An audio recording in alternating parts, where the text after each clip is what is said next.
O Parque Cristalino 2, no município de Novo Mundo, sofre com incêndios. As chamas já destruíram quase 900 hectares da unidade de conservação. O Ministério Público Estadual entrou com um recurso contra a decisão da Justiça que anulava a criação do parque. E para falar sobre esses e outros assuntos, está aqui ao vivo no estúdio do Jornal do Meio-Dia o Procurador-Geral de Justiça, que é o chefe do Ministério Público aqui de Mato Grosso, José Antônio Borges Pereira. Boa tarde, procurador, e seja bem-vindo aqui ao Jornal do Meio-Dia. Obrigado, Lúcio. É uma satisfação voltar aqui ao Jornal. Procurador, essa questão aí do Parque Cristalino é mais uma tentativa de agressão ao meio ambiente aqui em Mato Grosso e, recentemente, né, tem sido muitos os ataques aí contra o meio ambiente. Qual é a ação do Ministério Público aí nesse caso do Parque Cristalino? Bem, o Parque Cristalino tem 118 mil hectares. Claro que existe uma pressão para deixar de ser parque pela importância aí econômica, mas o maior potencial para o Estado é o potencial de ter essa reserva ambiental. Nesse sentido, o doutor Luiz Esteves Calop, que é o nosso procurador que cuida da área ambiental, o coordenador, juntamente com o doutor Ezequiel Borges, que trata dos nossos recursos para os tribunais superiores, já estão manejando essas peças recursais para nós revertermos essa anulação do parque e que seja mantida aquela área ali como preservação ambiental tão importante para o nosso Estado, para o Brasil e para o mundo. E nós temos imagens aí, ó, lá do Parque Cristalino, não é? Que estava em chamas, né, pelo menos até ontem, às 4h30 da tarde. Só que o Corpo de Bombeiros informou que o fogo lá nessa região já estaria controlado, né, que conseguiram lá conter as chamas lá no Parque do Cristalino. Agora tem uma outra questão também envolvendo o meio ambiente que é também muito polêmica, não é? Essa ideia aí, né, que os deputados aprovaram, a proibição de se instalar pequenas centrais hidrelétricas no Rio Cuiabá. O governador vetou. O Ministério Público pretende fazer o quê? Ou já está fazendo? Bem, vai ter a votação na próxima semana, ou esse mês ainda, que pode derrubar o veto do governador.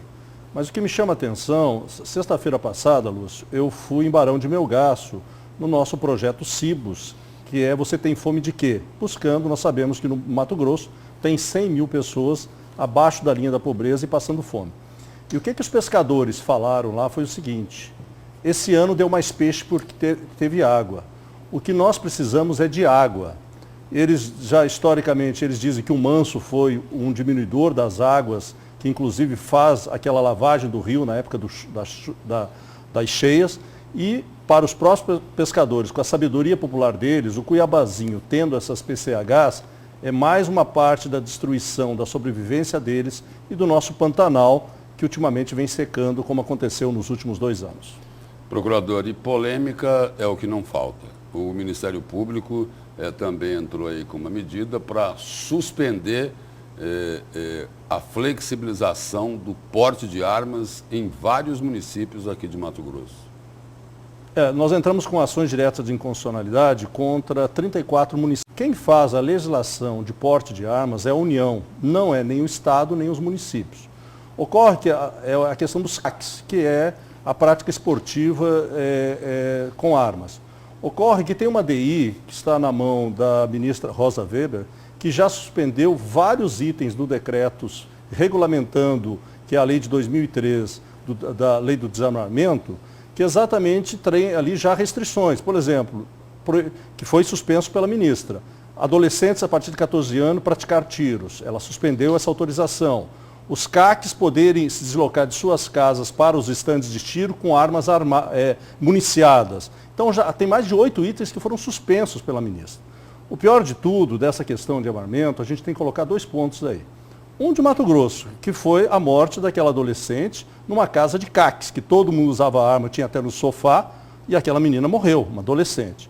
Semana passada em São Paulo, olha que situação polêmica desse armamento. Um CAC foi buscar o seu filho de 5 anos de idade e o cunhadinho dele de 8 anos. tinha 2 armas municiadas no carro, no banco de trás. O menino de 8 anos foi brincar com a arma e acabou matando o tio ali, na frente do próprio filho. Então, esse tipo de uso de arma discriminadamente, nós temos problema de brigas de trânsito, roubo de armas desses colecionadores por bandidos, acidentes de armas, e essa situação, então, que hoje o Supremo vai dar a última palavra para se evitar exatamente situações de armas. As armas, a princípio, elas devem estar com a segurança pública, que esse sim que deve usar arma. Nós não podemos pegar esse modelo americano que todo mundo usa arma, e de repente a gente tem históricos até de psicopatas saindo aí em escolas, cinemas. Como acontece regularmente nos Estados Unidos. É uma cultura, exatamente. Então o desarmamento, que é um avanço que nós tivemos em 2003, deve ser preservado.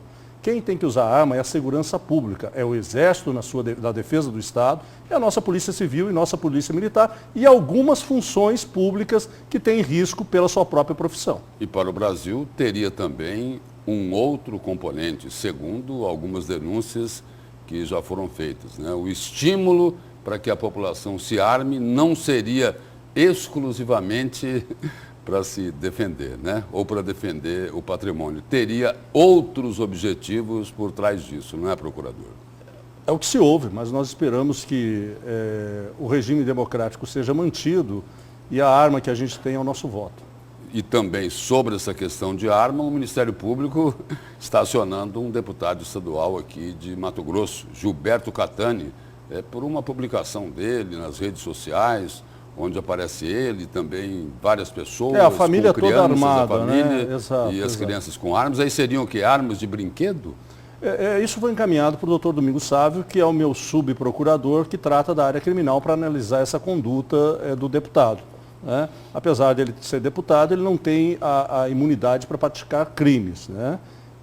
Então, nesse sentido, está sendo apurado pelo doutor Domingos Sávio quanto à conduta do deputado, sim.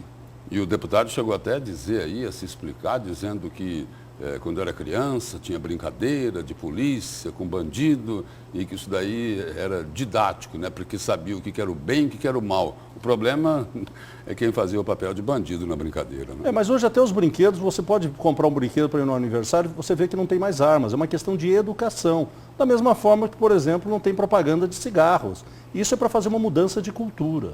Né? Num regime democrático, a gente resolve isso com a palavra, com as discussões. Claro que tem que ter as divergências, até uma polarização saudável, mas por isso que ele é deputado, é para resolver por leis, não com armas. Procurador, recentemente o senhor participou daquele evento, né, lá na Faculdade de Direito da Universidade de São Paulo, da USP, da Carta Aberta aos brasileiros e brasileiras pelo Estado Democrático de Direito. E ontem teve o evento lá da posse do ministro Alexandre de Moraes na presidência do Tribunal Superior Eleitoral. Nós podemos ter esperanças de que teremos eleições mais tranquilas nesse ano aqui no Brasil, sem ataque ao sistema eleitoral, né?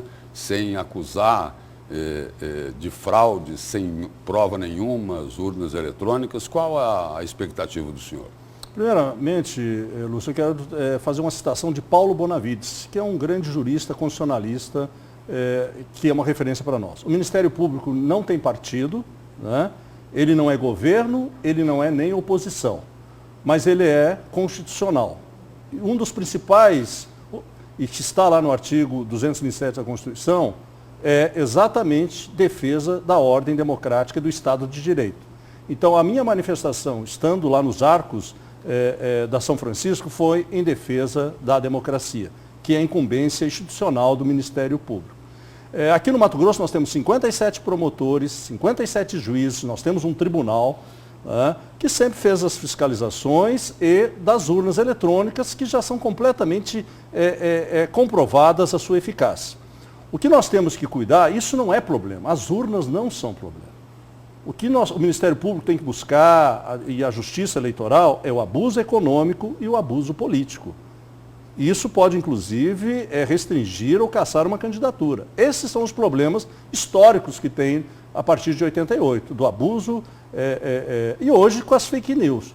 Então, acho que ontem foi feita a segunda carta, depois da USP, de um filho da São Francisco, como ele mesmo citou, né, o ministro, que deve ser respeitada a democracia, e foi muito simbólico o ato, porque ali estão todos os atores das eleições gerais do país, e o ministro lá, Alexandre de Moraes, deixou bem claro que a justiça eleitoral, como sempre funcionou, continuará funcionando e vai preservar o regime democrático de direito, que é o nosso país desde 1988. E preservar o resultado das eleições. Sem dúvidas e a democracia. Sem dúvidas. Né? As pessoas têm que entender uma coisa, né? Elas passam pelo poder, elas não são o poder. Só se nós vivêssemos no regime ditatorial, que infelizmente isso é um passado do país que nós não queremos jamais para voltar a ele. Procurador, obrigado pela presença e pelas informações aqui no Jornal do Meio-Dia. Eu que agradeço, uma satisfação.